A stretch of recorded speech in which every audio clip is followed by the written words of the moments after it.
On a tous déjà entendu cette phrase. On ne utilise que 10% de notre cerveau. Et si on arrivait à débloquer les 90% restants, on deviendrait des génies, des super-héros, capables de tout retenir, tout comprendre, tout contrôler. Eh bien, c'est complètement faux. Aujourd'hui, on démonte l'un des plus grands mythes de tous les temps. L'idée viendrait probablement d'une mauvaise interprétation scientifique du début du XXe siècle.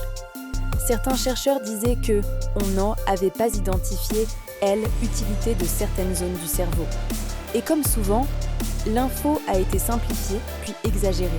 Et c'est Hollywood qui a fait le reste. Des films comme Lucy ou Limitless ont fait exploser le mythe. Si on pouvait utiliser 100% de notre cerveau, on serait surpuissant. Sauf que dans la réalité, notre cerveau n'est pas un iPhone bridé.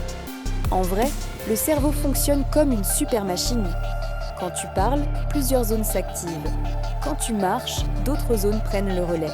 Quand tu réfléchis, imagine, stresse, dors, digère, tout ça demande du cerveau. Et même quand tu ne fais absolument rien, ton cerveau consomme 20% de toute l'énergie de ton corps. Il est constamment actif. Les scanners modernes comme l'IRM, l'EEG ou le PET scan montrent une chose très claire. On utilise quasiment 100% de notre cerveau. Simplement, on ne l'utilise pas tout en même temps. C'est comme si chaque zone était un membre d'une grande équipe. Tout le monde travaille, mais pas tous au même instant. Alors pourquoi ce mythe persiste ? Parce que l'idée est sexy. Ça nous fait croire qu'on a des super pouvoirs cachés. Ça donne espoir, ça inspire, ça motive. Et les gens adorent croire qu'ils pourraient débloquer leur potentiel dès un claquement de doigts. Mais la vérité est plus belle encore. On utilise déjà notre cerveau à fond. C'est juste qu'on peut encore l'entraîner pour devenir meilleur. On ne va pas doubler la puissance du cerveau. Mais on peut améliorer énormément de choses.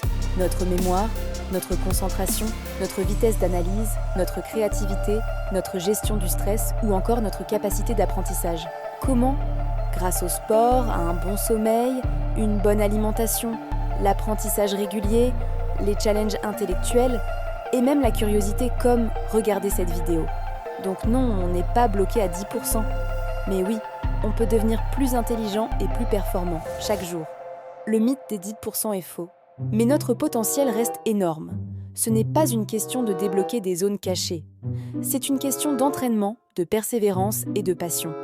Si tu veux d'autres vidéos où on démonte des mythes, explique des phénomènes ou explore les secrets de la science, dis-le en commentaire. Et bien sûr, abonne-toi pour soutenir la chaîne. On se retrouve dans la prochaine vidéo.